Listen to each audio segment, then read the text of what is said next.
Si vous n'avez rien à faire de votre week-end, The Old Guard saura peut-être combler votre manque pendant 2 heures.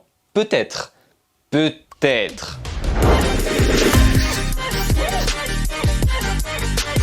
Salut à tous, c'est Vince alias Amir Game et aujourd'hui on se retrouve pour parler de The Old Guard de Netflix. Ce film est donc réalisé par Gina Prince by the Wood. C'est tellement beau comme nom. Réalisatrice que je ne connaissais absolument pas et dont je ne suis pas sûr de me souvenir après. Ce nouveau long métrage est adapté des comics books, je vous le donne en mille, The Old Guard. Et en tête d'affiche on placera Charlize Theron. Et j'aime beaucoup Charlize Theron en tant qu'actrice car je déteste la personne en elle-même. Surtout depuis l'histoire où elle a adopté un petit garçon pour en faire une petite fille. À présent, tu seras une petite fille. Bien. Satisfait de mes délires de riche maintenant. Mais cependant, je suis quelqu'un du genre à séparer l'artiste de la personne. Comme Hitler.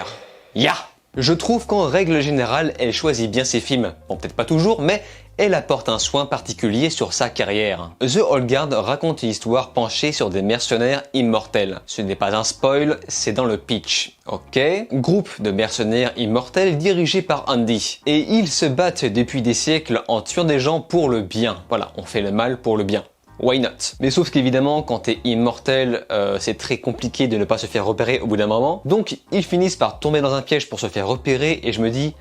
Putain la vache, mais les mecs ont réussi à survivre pendant des siècles et tombent dans un piège à la con que maintenant. Mais bref, on s'en fout. Voilà, ils se font repérer. Et pendant ce temps, Nile, une jeune soldat américaine, rejoint l'équipe. Pareil, c'est toujours dans le pitch, donc me faites pas chier. Elle aussi va se découvrir des pouvoirs d'immortel. Et dans tout ça, évidemment, il nous faut un antagoniste. Ce méchant aura pour objectif de capturer ces immortels de façon à faire des expériences pour augmenter l'espérance de vie. Et évidemment, faire du profit sur le capitalisme, etc. Et autant dire que je suis plutôt contre ce méchant car créer un genre de produit pour augmenter l'espérance de vie en pleine période où nous vivons dans une surpopulation extrême où tout le monde risque d'y passer, je ne suis pas sûr qu'augmenter l'espérance de vie soit la meilleure solution. Donc à mes yeux c'est un bon délire de méchant car lui ne veut faire ça que pour le profit, que pour l'argent, sans se soucier de ce qu'il risque d'arriver au monde. Chose que j'ai trouvé plutôt intéressante dans le film, c'est qu'on vend le tout comme un genre de long métrage sur la SF, alors que ça démarre plutôt sur quelque chose de réaliste. On aborde l'équipe des mercenaires de manière parfaitement rationnelle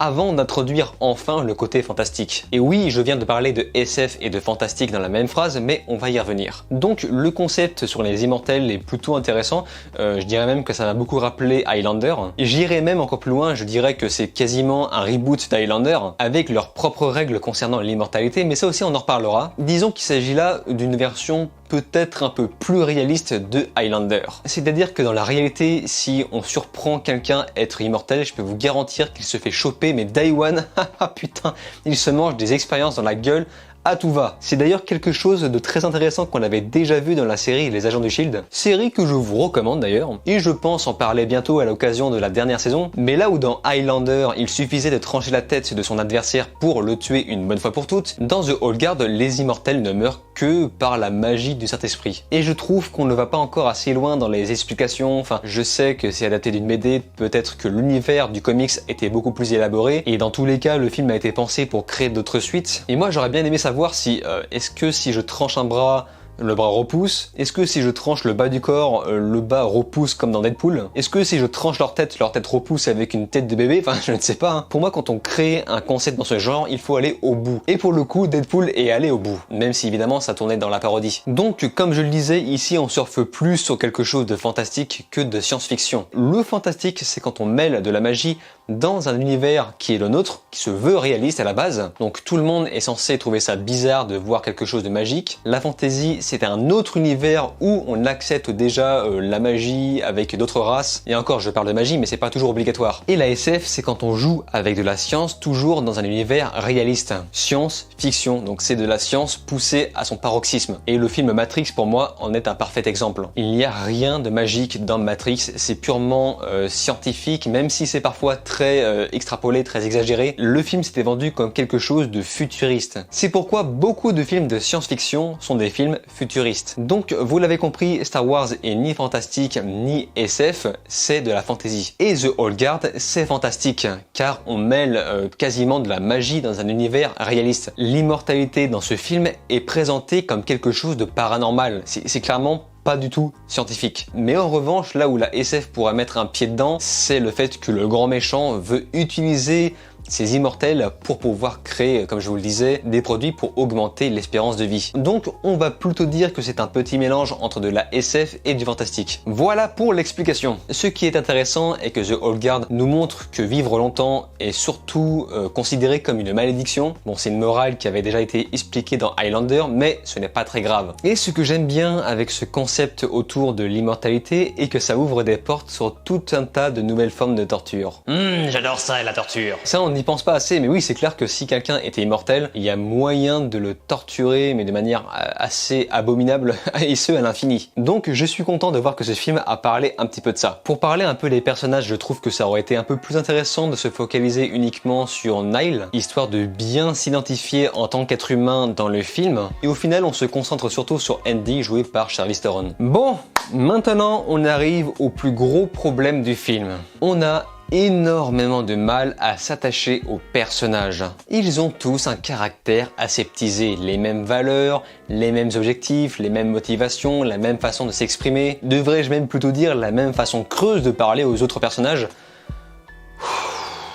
C'est vraiment agaçant. Et mention spéciale aux méchants sans charisme qui surjouent comme une patate. Il y a globalement plein de trucs cons dans le comportement des personnages qui agissent souvent de manière peu crédible. Et je ne dis pas ça par rapport aux personnages qui sont immortels et qui prennent des risques débiles, je dis ça vraiment de manière générale. Et encore, même ça on peut remettre en question, mais bon, on va éviter de rentrer dans les spoils. Et ces personnages sont tellement oubliables que j'ai littéralement oublié leur prénom. Alors que d'habitude, je prends toujours le soin de me souvenir des prénoms de chacun d'entre eux quand je fais une vidéo. Ici, le simple fait que le personnage principal s'appelle Andy m'est complètement passé par-dessus la tête. Alors il y a juste Nile que je me souviens. Dans tout ça, le film au moins démarre une bonne fois pour toutes dans sa première scène de baston. Les scènes d'action sont très sensationnelles et proposent d'ailleurs une bonne chorégraphie de combat. Mais en dehors de ça, la réalisation ne propose pas de patte particulière. D'ailleurs, je ne l'ai pas mentionné, mais au casting, on peut retrouver un Chiwetel Ejiofor. Il sera de la partie lui aussi pour incarner un personnage également complètement inintéressant. Et à ma grande surprise, Charlize Theron n'est pas très bonne. Il y avait l'occasion dans le film de proposer